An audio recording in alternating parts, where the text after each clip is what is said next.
Райымат Раимов боюнча туура Райымат Раимов 2 күн алдын үй камагына чыкты. Райымат Раимов кармалганда биз аган 3 берене боюнча кылмыш ишин козгогонбуз.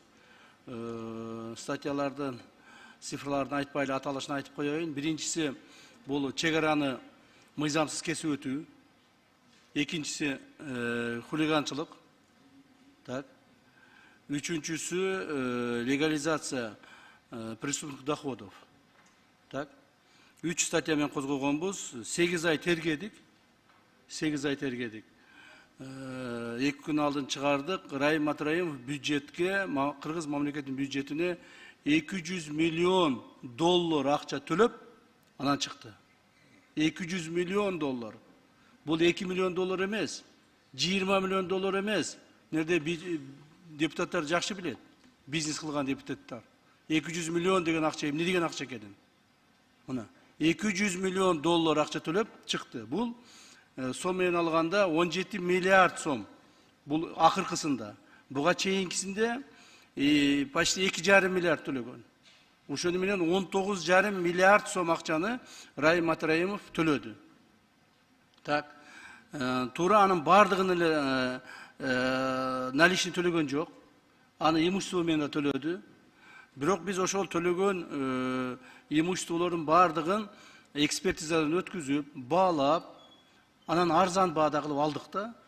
Мисалы мен 2 мисалды айтып кетейин. Биринчи мисалы мына азыркы Чыңгыз Айтматов көчөсүндө бизнес центр бар эле 14 этаждуу.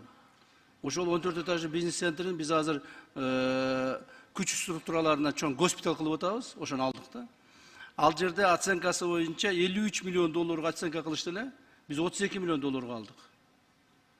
Оштуктар билет, Ош шаарында жанагы Ихлас деген компаниянын чоң борбору түзүлүп аткан, мына Козуев Алишер жакшы билсең керек. Западныйдагычы, ошол жерде мунун көп ошолор менен кошо курган экен да, көп жерде ошол жерде эмелери бар экен.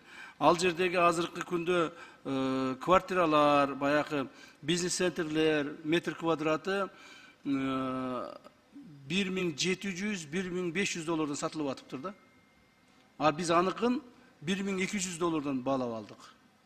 То есть азыр эми мунун баардыгын көз көмүстүк өткүзүп бердик, кийин сатканда, акчага айландырганда оңоюраак болот да. То есть ошентип олтуруп, мунун себеби баягы кээ ойлоп калбасын деп муну айтып атканым себеби, баягы имущество менен алса, кымбат кылып, имуществосун алып коюп эле 200 миллион долларга жеткизип койду деп айтпасын деп айтып атам да. То есть баардыгын арзан мамлекетке ошо 200 миллион доллар түшө турган кылып туруп алдык. Азыр эми домашний эмеге жанагы үй камагына чыгардык.